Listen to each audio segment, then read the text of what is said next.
Tommy, you opened up that joke with like, I was at an open mic recently, like, you've never been to one before. It's all stadiums and fucking theaters with you. Of course you were at an open mic. I don't feel well. I may shit my pants at any moment during this set. Thank you for clapping for that. Because before I got here, I went to PYT Burger, which they should rename that place. This food's gonna make you fart a lot and feel like you're gonna shit at any moment. But when you actually shit, it's the size of a pencil. I guess PYT is a little more catchy, but you should just be honest. I know, like, that place is supposed to be fucking cool and whatnot, because it's like, we got bacon top, but they're just like McDonald's, but it's just burger death. That's all it really is just fancy burger death. And if the going rate for burger death is $1, I feel like a rube paying $12 every time I'm there. Like, shit. I don't know. I don't know. There's like, let's see. I was recently giving an orgasm to a woman that doesn't respect me. And afterwards we were lying in bed and she was talking and I was listening because I'm a good listener. And she was like, John, I don't want to alarm you, but your semen tastes like maple syrup. And I said, I did that for you. I like you and I did that for you. If you make your vaginal secretions taste like biscuits and gravy, that'd be much appreciated next time. She was like, I don't want you to joke about this because it's a serious thing. It's actually an early sign of kidney failure. And I said, you ruined the mood. You ruined it. And it got me thinking, if that's true, if I was like a crazy whore with a bit of a sweet tooth, I would only blow dialysis patients. Doesn't seem so bad. You're helping them out. It's a little savory, little sweet. All right, we'll just keep moving. I don't know, I guess this is just all about new stuff, right? Because we're all here, we're in a room together, having fun. He's got it. You can just stay out there, sir. No, here's something, like, I don't think women truly know how to love anything. Yeah, for real. Yeah. Calm down, rapist. That was... Yeah, for real, they don't know how to love me. No, here's the thing, is because women misuse the word too much. You ever heard a woman on the phone, she's like, oh my God, Sandra, I love your new couch. It's my favorite couch. I'm in love with it. I'll marry it. I can't love a couch. I've made love to a couch. I can't love a couch. That's a man, like, we feel love. Like, we feel it. We know the pain behind that emotion, so we don't use the word as much. Like, because every man in here has met a girl in 6th grade, kissed her for the first time, and afterwards she was like, I think I love you. And you were like, I've been feeling that too. I love you. I'm glad you said it first, but I'm going to say it now. I'm going to say it forever. And then the next day, she saw you in the hallway, and instead of saying I love you, she went, ew. And we feel it, and we know the pain behind it. That's why, like, my mom on the phone tells me she loves me. I want to tell my mom I love her because I love her. And I feel like, because I'll do anything for my mom. My mom needed a liver transplant, I'd cut one out of you guys right now. I love my mom. But she goes, John, I love you. And there's that split second where I think about saying it, and she goes, wait, before you hang up the phone, me and your father went to Applebee's the other day, and I got one of those salads that I just love. And I go, this is why I can't be close to another human being, Mom. You keep equating me to salad. That's why I drink so much, because of my mom. It's her fault. I've come to a realization, like, I'm an alcoholic, because I drink to solely get drunk. That's it. Like, I love alcohol. If it wasn't for alcohol, I don't know how I would shut up my father's voice in my head. Just can't be a failure if I don't hear you.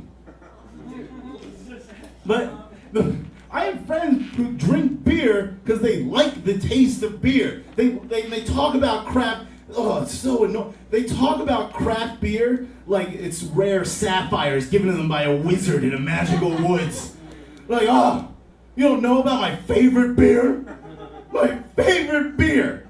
It was brewed by a bunch of albino monks who were cast out by the Pope and they had to live in a cave and brew pineapple stout. They're my favorite beer. The recipe was lost for 200 years until 1992 it was found. Now it's brewed in Ithaca, New York in an abandoned shoe factory. It's my favorite beer. You know what my favorite beer is? Bud Ice. The malt liquor version of NASCAR Pisswater Budweiser. You know the story behind that beer? Someone went on the tour and they went, "Hey, your shit ain't fucking me up no more." And the guy was like, "Listen, sir, we here at Budweiser have got you covered. Here's Bud Ice. And here's the rub. It's $1 a gallon. Because we here at Anheuser-Busch like keeping you down." That's what New York, like, New York is fucking horrendous. I'm almost living in New York for a year now, and it's mostly because all the ropes have broken. But, no, it's just, New York is like, it's like living in the rainforest. Except with like birds and exotic animals, it's just people going, "You gotta be shitting me, Marie! I didn't send you through cosmetology school so you could suck every low-hanging dick in this neighborhood!" And you're like, holy shit, it's 7:30 in the morning. It's way too early to be yelling at Marie. I mean, she's a whore, but it's too early. I know she doesn't love you. No, here's the cold, I've seen just cold shit in New York. Here's the thing that happens in New York that is rampant. There is just a lot of vagrant people throwing up in the streets for no reason. Just grown-ups throwing up in the street. Like in Philly, when we get too drunk, they just assault each other, and I'm used to that. There's not as much mess. It doesn't smell. Like if I see someone on the subway, like, I'm leaving. It's fucking disgusting. Here's the coldest thing I ever saw on the subway. I was waiting on the subway and there was people all over. And there was this one couple and they were being really cute. And the guy was like grabbing at the girl, just like, stop, which is a weird thing that some guys do. It's like the only thing I know about my girl, she's insecure about her body, so I better grab the bulgy parts. They're doing that, and the train comes, and the girl gets on the train, and I get on the train, and the girl looks back at her boyfriend and goes, "Come on, we're going back to my place." And he looks at her and goes, "No, I don't think this is working out. I'm not going back to your place." And the fucking door's shut! I was flabbergasted, along with everyone else on the train. And dude, she just started crying, and everyone on the train looked at their Kindles. I didn't know that many people own Kindles. If they didn't have Kindles, they were looking at other people's Kindles. Like, is that Esquire? I'm glad they're going green. You know, let's never look up. Let's never look up at her. But I see her, and she locks eyes with me, and I lock eyes with her, and she's crying. I know she just wants some human contact. There's some solace, just some human recognition. And she just walked away from an emotional car wreck. So I look at her, and she's looking at me, and I look at her, and I start playing Temple Run. Because this is real life, not this American life. What, am I supposed to go hug her? Ridiculous. It's an NPR joke, and it never hits, and I keep saying it.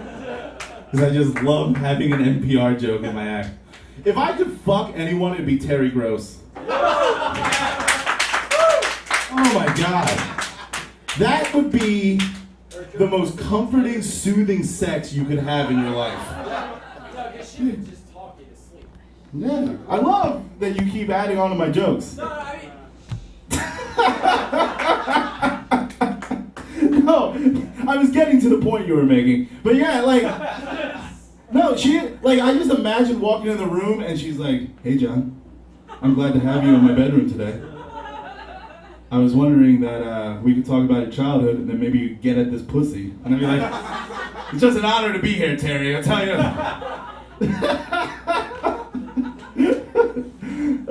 That's also a joke that works 30% of the time. Gotta have a real strong NPR crowd in the audience. I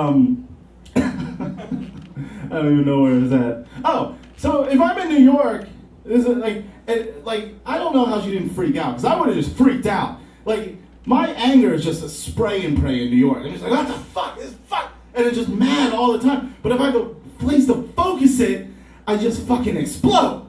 Like recently I was at Boston Market, and I was waiting in line, and I got up to the counter, and I ordered chicken, and I was like, I'll have 2 pieces dark, and she was like, well, we got 2 sides, and I was like, all right, I'll have mashed potatoes and collard greens, because I'm cultured, and she was like, John, so I don't know, she didn't know my name, she was like, sir, we have sauces, would you like to try our sauces? And I was like, sure, what you got? She was like, well, we got a Tuscan, and we got a Thai. And I was like, all right, what's a Tuscan taste like? And she looked at me and said, Tuscan. I was like, I'm sorry, Maria! I'm sorry I'm not a cultured person who works at Boston Market, who goes around the world and only the palates of different regions. The only thing I know about Tuscan is they film part of the Twilight series there, a bunch of movies based on a bunch of books written for fucking illiterates, starring Kristen Stewart, a woman who, in my friends, I go, you know what? I don't really get her. And then I go home, and I violently jerk off to her face on some Eastern European whore's body. Is that what that sauce tastes like, Maria? And she, because if so, I want to know how they got into a flavor. And she looks at me and goes, sir, it's tangy. And I go, all right, I'll have it. And then she goes, it's an extra $1. And I go, you're pushing me! All right, thanks a lot. I'm John.